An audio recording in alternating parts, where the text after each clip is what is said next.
Let's go one more. Here's lose. Here's win. Would it be possible to win if you couldn't lose?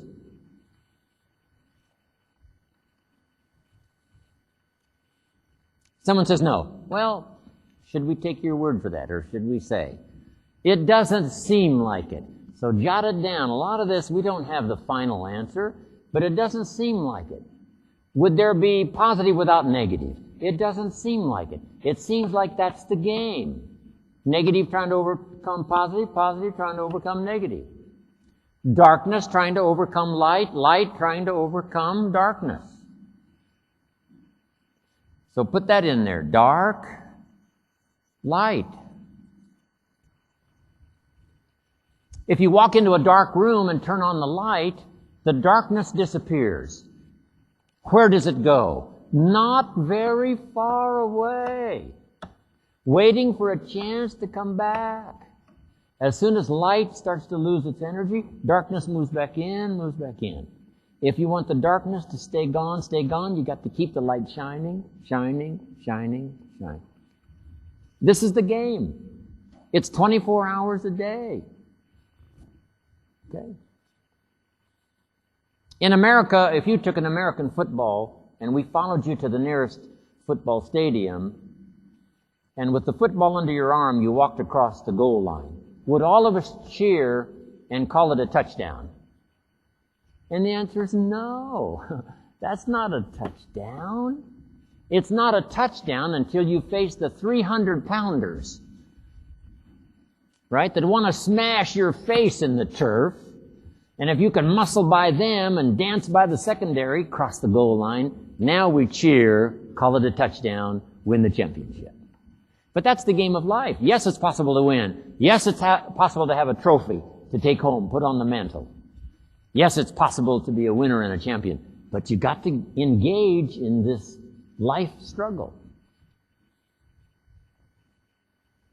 Now, to finish up before we take our break,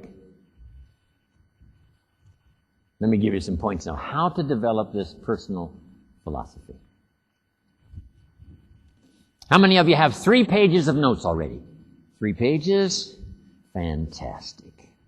Because I want you to take this home. I haven't come to entertain you. This is not my job. We've got others, they do their job. Mine is to just teach as much as I can, send you home with a whole journal full of stuff to go home, debate, consider, put some of it to work, right? Do whatever you wish with it. But I want you to, first of all, to get it. Now, jot this down. Your personal philosophy is like the sail on a sailboat. The winds are always blowing. Good winds, bad winds, stormy winds, pleasant winds. But it takes a wind to take us somewhere, to our dreams, our goals for money, our family, all of the stuff we want in our life. The winds are always blowing to take us there. But to get there, you've got to set the sail.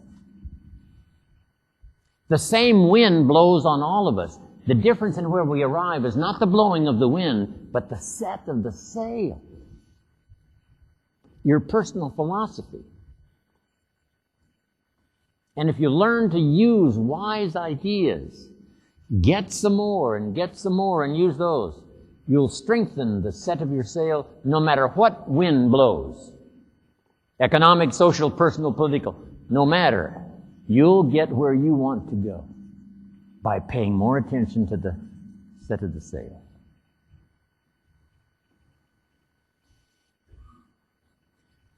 Now, jot these notes down just before we take a break.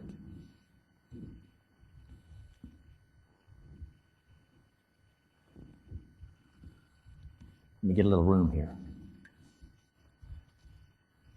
Hopefully you've got all this. Where do we get ideas and information that'll help to strengthen this personal philosophy? So make these notes. We use our mind to think and process ideas and information. That's part of what you're doing today, processing ideas and information. Ideas are simply information taking form. The idea of your new home, the idea of a business enterprise, The idea of multiplying your income by 5 by 10. Using your mind to think and process. Here's what's interesting. It seems like only humans can do this. And thereby change their destination and their future. Only humans. Let's say that you're here. You are here. And it looks like you're headed here, and in 5 years you're going to be here. Would it be possible for you to set a new 5-year goal up here and make the necessary changes and start heading this way so that 5 years from now you wind up here instead of here? Is that possible? And the answer is yes, of course. But now you must go to work on it. No other life form can do this. Alter the course of your life and arrive at a better destination. No other life form can do it except human beings. All other life forms seems to be driven by instinct and the genetic code. In America, the goose flies south. How often? Every winter. If you said to the goose, this year it'd be better to go west, avoid the storms, the goose ignores that advice and keeps flying south every winter. Why? Because he's a goose. Got no choice. Programmed. Programmed like a robot, right? But that's not true, human beings. So make the note. Humans can go north, south, east, west. And here's one that'll boggle your mind. Human beings can live one way for 5 years and then tear up that script and live another way for the next 5 years. Try that on for size. The first 6 years of my economic life, I wound up broke. Not destitute, but broke. Creditors call it. Not $2 in my pocket to buy Girl Scout cookies. The next 6 years, I become a multimillionaire. How did I do that? The first 6 broke, the second 6 rich. Make this note. Here's how I did it. Number 1, I discovered I was not a goose. You say, no, Mr. Rohn, the next 6 years you got to do pretty much what you did the last 6 years. And the answer is no, no, no. If you're a goose, yes. If you're a human being, no. You can change everything. Where is it written you cannot change? Where is it written you cannot multiply your value by 2, by 3, by 5, by 10? There is no law. It's all personal. Personal decisions. So, we use our mind to think, process ideas and information. A couple of more notes and we're ready for our break. Where do we get these ideas and information? Number 1, PE. Just jot that down. Personal experience. Number 1, learn more from your own personal experience. That's why my mentor taught me to keep a journal. Said, Mr. Rohn, jot down everything that comes your way. Don't trust your memory. Don't sit and say, well, I'll remember that later. The chances are not good. Make this extra note. Be a serious student of life and fortune and multiplying your income and your future, giving better service. Be a good student. Okay? Jot down an idea how to manage your time. Jot down an idea how to invest in real estate. Jot down an idea that can change your income for the future. Keeping journals. When you fill up one, just fill up another one. These journals now form an important part of my own library. I recommend 3 treasures to leave behind when you're gone. 1, your pictures. Number 2, your library. Your books will be more valuable than your furniture. And number 3, your journals. The ideas that changed your life. The ideas that made you healthy. The ideas that gave you an incredible lifestyle. Imagine leaving that behind. And your library. And all of your photos. Treasures to leave behind. So, learning from personal experience. Make this note. They say if you survive your first heart attack, if you survive. You may now live to be a very old person. Why is that? The answer is because the heart attack was a wake-up call that you were off course. How valuable is that? It's life-saving if you didn't die. Maybe the doctor said, one more of these, and it's over for you. And you say, whoa! And you head for the health food store. And you start taking vitamins, and you start jogging on the beach, and you start doing the push-ups and doing all the stuff. And the radical change in life now may help you to live to be a very old person. Accepting the wake-up call, even though it was a negative experience, turn it into positive. So jot this down. It's called positive negative. Learn from all the positive negatives. When the early astronauts in America headed for the moon, on the way to the moon they had what was called mid-course corrections. What's that for? To stay on track. Because if you're headed for the moon, it's critical. If you miss the moon, you can't get back. I heard Neil Armstrong one time, first man on the moon, gave a good speech. He said, the moon project was really solving two problems. I thought, well, that's pretty simple. Problem number one, how to get there. Problem number two, how to get back. I thought, well, that's good. And then here's what he said. Don't leave until you've solved both problems.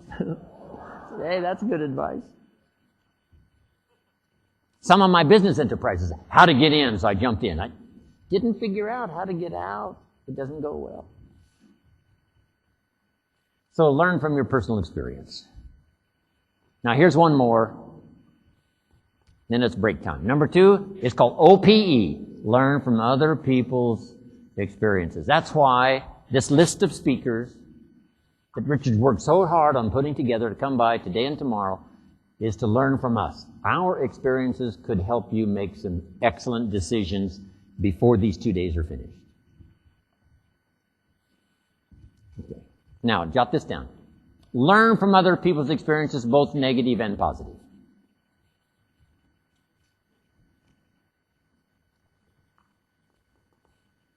It's too bad failures don't give seminars. They would be very valuable. Now, we don't want to pay them so they don't lecture, but their information would be valuable. If you know someone that's messed up his life for the last 40 years, you have to say, John, would you spend a day with me? I will bring my journal and take good notes. Good-looking guy like you, beautiful family, every reason to do well, threw it all away. Teach me for a day how you messed it all up. And just start taking good notes. So learn from the negative as well as the positive. If you're driving down this country road, somebody flags you down, you roll down the window, and this guy that stopped you looks like he's been in a wreck. His head is bleeding. His clothes are almost all torn off. And he says to you, don't go down this road any further. The bridge is gone. I just survived the crash and came back to warn you. Would you roll up the window and say, mind your own business and head on down the road? No. So not just positive. Learn from negative as well as positive.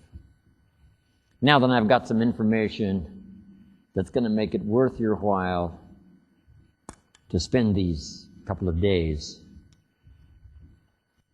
And we've got 4 more of these major points to go through when I come back. And I think you're going to enjoy it. The first one is personal philosophy, the guidance system, all of that, using your mind to think, process ideas, information, learn from PE, personal experience. Second, learn from OPE, other people's experiences. Now, I want you to jot down 3 ways to learn from other people. Here's number 1. Learn from what you see. We put some of this on video, on DVD, so you can see it more than once. Repetition of seeing it helps the ideas to click, make sense. This also means during the day, see what's going on, pay attention. Some people have got it together, some people it's flying apart. The key is to not get through the day. The key is to get from the day. By the end of the day, have some notes to put in your journal. What you saw that might make a difference in your life. So pay attention to what you see. Okay? Then the products that help you to see over and over and over. Here's the next one. We learn from what we hear. We ask you to come here and spend 2 full days listening. Part of it's what you see, but the biggest part of it is what you hear. Now, here's what's important in what you hear. Select good voices to listen to. We put some of this on CD so you can hear it again and again. Turn your car into a mobile classroom. Hear it over and over and over. But be a selective listener. Okay, don't just listen to everything. Just tune out the stuff that, that's not worth listening to. Okay, there's not enough time for the good stuff, so skip all the trash. My personal opinion. Okay? Next, in what you hear, stand guard at the door of your mind. And you must decide what goes in your mental factory to spin out and weave the fabric of your future in your life. Okay, so be a good listener, a selective listener. Here's number 3, read all the books. Now, you can't read all the books, right? There's several million books. But make this note now, it's one of the best for the day. Read all the books necessary to make you as healthy and as rich and as prosperous and live as good a life as you possibly can. Read all those books. Don't leave those unread. The book you don't read won't help. My mentor, Mr. Schoaf, got me started on my library when I was 25. I've now got probably one of the best. If you saw it, you'd be impressed. I haven't read everything in it, but I feel smarter just walking in it. My library.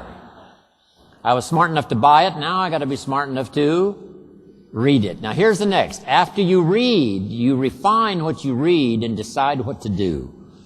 Right? Be a student, not a follower. We talked about that earlier. Read the books. My mentor recommended 3 sources of information. Number 1 was the Bible. 66 books. Interesting. Second, he recommended a book called Think. We've been talking about that. Think. And what? Grow rich. Think and grow. The imagination is so powerful for your life and for your future. The city of Singapore started in someone's imagination. A few people's imagination started it all. That's where all things tangible begin, in the imagination. So think and grow rich. Little book that helped change my life. Made me wealthy by the time I was 31, 32. Here's the next book, called The Richest Man in Babylon by George Clayson. The Richest Man in Babylon. My mentor said, wouldn't you have to get that book, Mr. Rohn? Study The Richest Man in Babylon. I said, I suppose I should. So I started searching for it. Found this little book. It changed my life. Starting at age 25, and I was a millionaire by age 31, 32. This little book was dynamic. I'm using it also, part of it, in a book I'm trying to compose and get finished someday, titled, Of Course Kids Should Pay Taxes.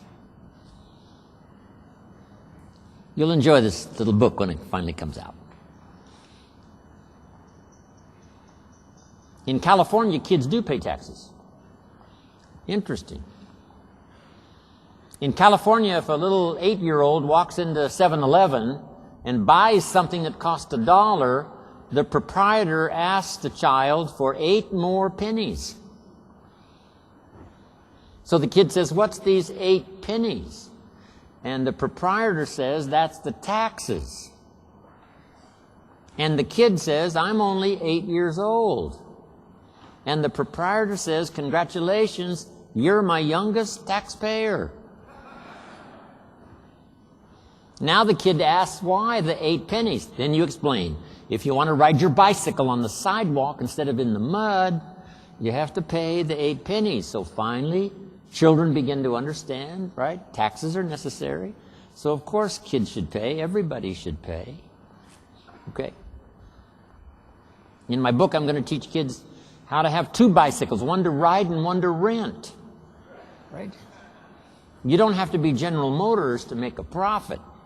All you have to be is bright, understand capitalism, as we talked about earlier, and go to work and make it happen. But this little book now, The Richest Man in Babylon, let me give you 4 points about this little book. If you're ready, say I'm ready. Point number 1, it's easy to find. I'm sure you can find it in Singapore.